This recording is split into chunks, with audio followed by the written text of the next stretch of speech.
Hey y'all, my name is Mandy with Little Things by Mandy. If you are new here, welcome. I get asked a lot how I package and ship swags.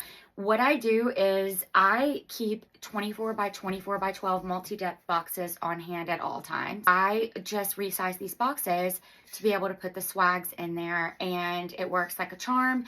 It's super easy. It's only a couple extra steps, and it really just eliminates the need for you to have to keep extra box sizes on hand. Now, this swag is built on a 24-inch teardrop swag base. So the final dimensions for this swag always end up being about 36 inches long. So they start at 24 inches and they almost always end up being 36 inches long. This works for this size swag base.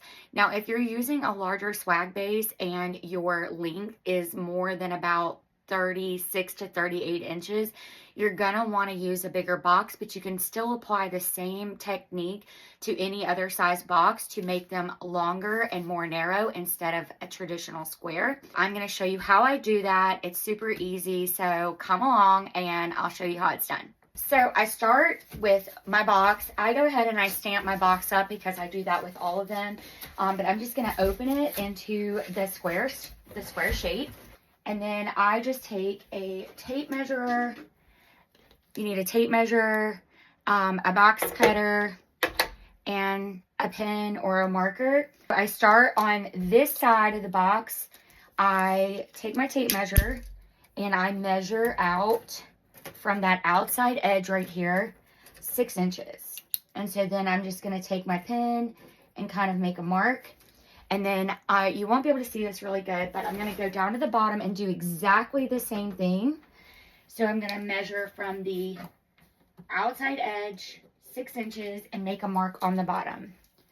So then I'm going to turn the box all the way to where this side is the one that I just made the marks on. So those marks are over here. Now I'm going to do the same thing on this side. So basically wherever you're marking, you want them to be opposite sides of the box from each other. Again, doing the same thing, we're going to measure from that outside edge 6 inches, top and bottom, and you're going to mark that with a pen or a marker.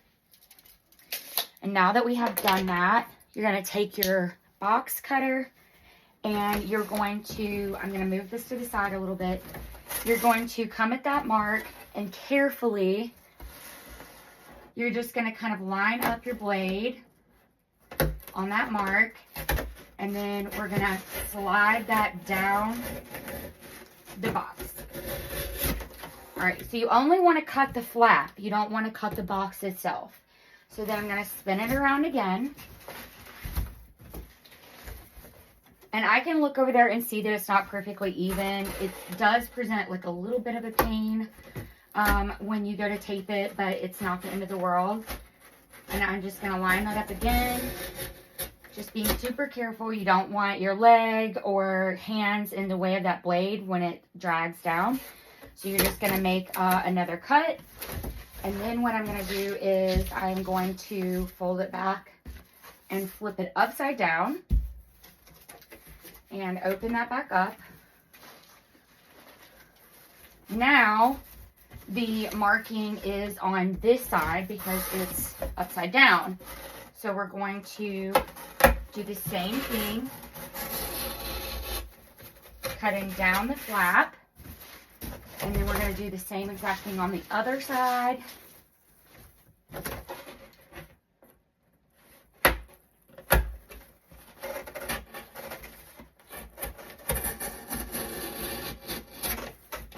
I do try to keep it straight as I'm cutting just because I don't want the headache. So the box is upside down right now.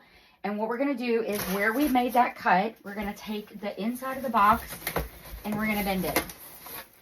So now we're making a bend, and we're going to bend it on the other side as well, where now it is no longer a square, it is a rectangle.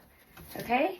I take these flaps, the side flaps, I fold those in first, and then I fold in the longer ones, just like that, just like any other normal box. And then the next thing I do is I take my tape gun And I'm going to tape it down where this gap is in the box, okay? So we want those openings to be covered because when you're shipping, you don't want any moisture or liquid or anything else to get inside of your box.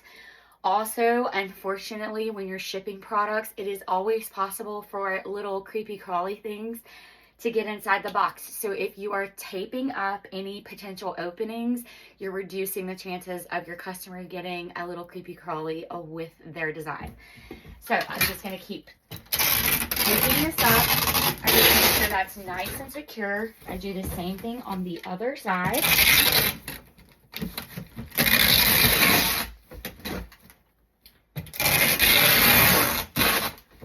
And then I go down this seam here with a couple pieces of tape.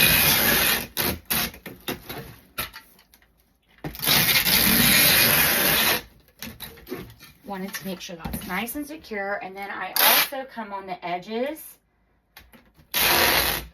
and put a piece of tape on each edge.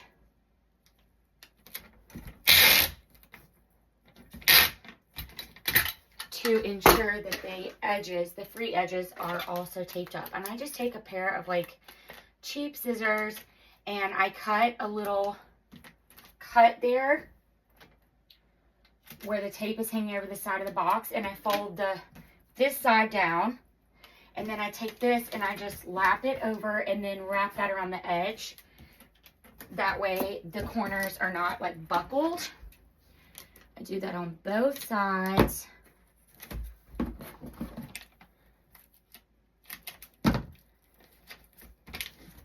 Just taping it really good, making sure all of those open edges are taped up.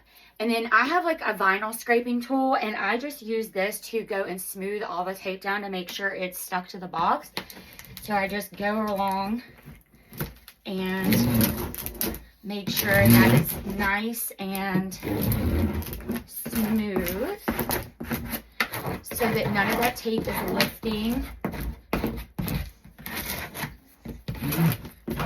and shipping.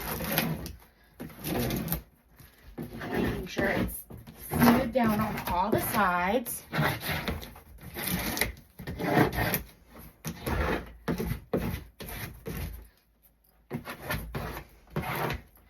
Now, if you are tape happy, you can obviously add more tape to this. This is generally how I do it, and I don't have any issues with things arriving safely. So let me get all of these things out of the way.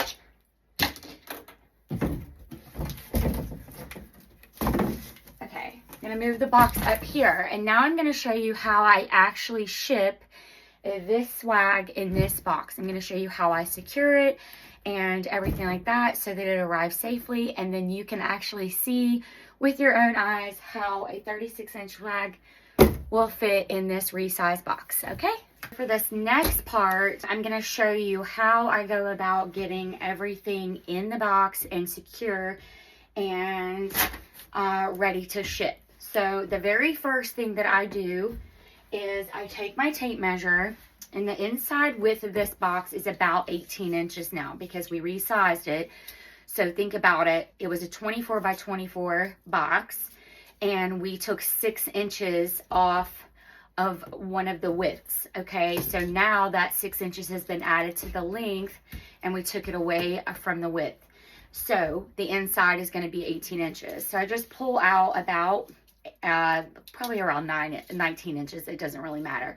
And I take my tape measure and I go to the inside of the box. Okay, so I find the point where it shows 9 inches, which is about the halfway point right here.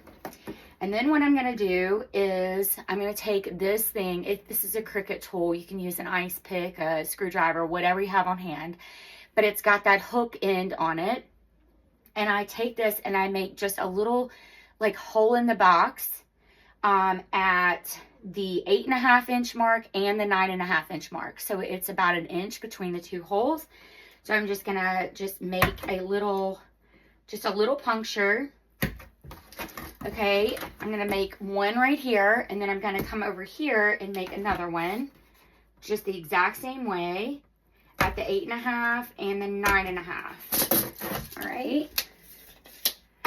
So basically, right here, we're going to poke holes here and we're going to poke holes here. Now, the reason I'm doing this is because this is the spine. This is where the spine of the swag base is going to sit. So the middle part of that swag is going to lay right there in the center. And that way I can run my zip ties through that and to secure it to the bottom of the box so it doesn't shift in shipping. So then I take this tool and I pull it to the edge because otherwise it's going to hit the table. And then I just make holes where I marked those points. So I'm just poking holes to make sure that the zip ties are going to run through. So then I take the zip ties and I'm going to run those up through the bottom of the box on the hole that's farthest away from me. Sometimes it is a fishing expedition to find, but usually not too hard. Can kind of feel for it. Obviously, you can turn the box on its side and find them easier, but I'm all about trying to be quick. Okay, so now we have zip ties sticking up through the bottom of the box. That's exactly what we want. So then we're going to take this swag and we are going to try and find like a middle point and lay that down. Okay, as you can see, this swag fits perfectly in this box. So my measurements are including the highest and the lowest point. So they are going to kind of bend and shift when you put it in the box. That's okay. When this comes out of the box, it is perfectly intact, and I will show you. So it's down in there. It's down in there really good, right? All right, now I'm going to pull it out, and it is still intact, okay? So it will not hurt your swag. For ribbons that are on the ends, I usually just try and curl them up and make sure that they are not getting bent or squished in any way. So then I'm going to lift the swag up from underneath and find the first zip tie. And I'm going to kind of feel around. This is kind of a thing where you have to feel around. I find the spine of the swag and I find the zip tie. And now I am pushing that zip tie through the spine and out the other side. And now I'm going to find the second hole that I poked. I'm going to slide it to the edge so it doesn't hit the table and poke it through. So now that that is through the other side, I come below and I cinch the zip tie up just a little, just locking it just enough to where it's not going to pull back through. This allows me to lift this swag up again to find the other zip tie, which I will do the same thing. I find the zip tie and I run it through the spine. Sometimes this can be tricky, but it is worth it to me because I feel like the design does not shift around during shipments or during shipping, and it always arrives safely, knock on wood. So far, I've not had any incidents of my design arriving damaged in any way. So then I just turn it on the side, and I'm going to come through on the bottom, and I am going to cinch that up.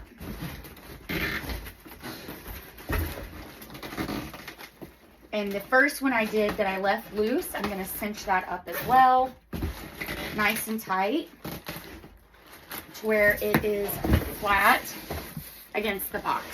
So as you can see, these are flat against the bottom, and that design is not going anywhere.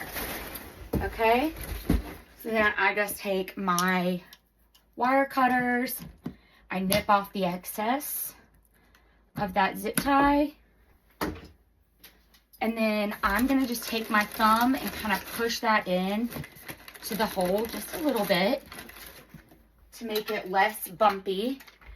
And then I'm going to take a piece of packing tape and place it over top where that hole is, or where the zip tie is attached. going to do that for both of them. And then I just take that little scraper tool and just kind of smooth it around.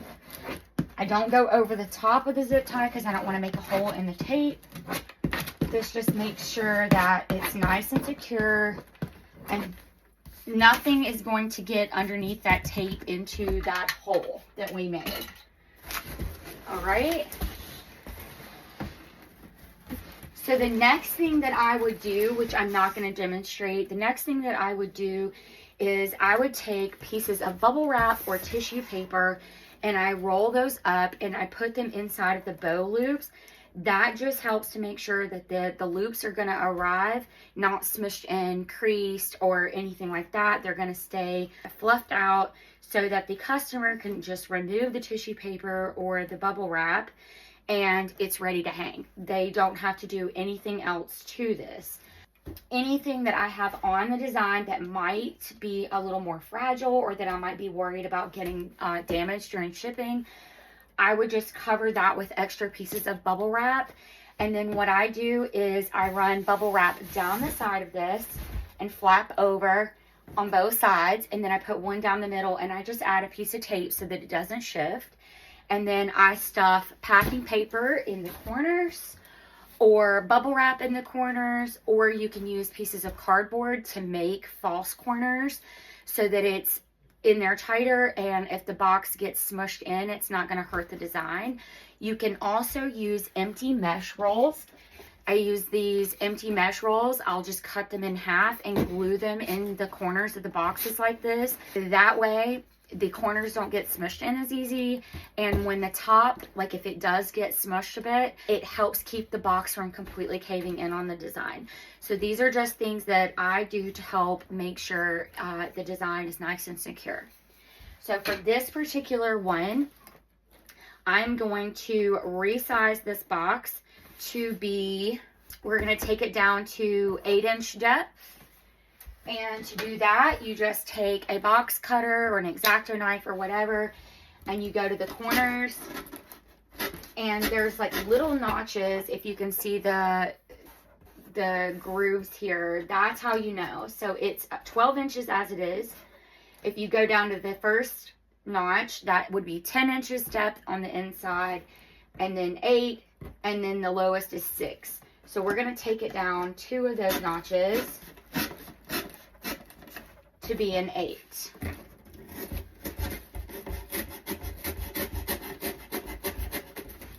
We're going to do that on all the corners.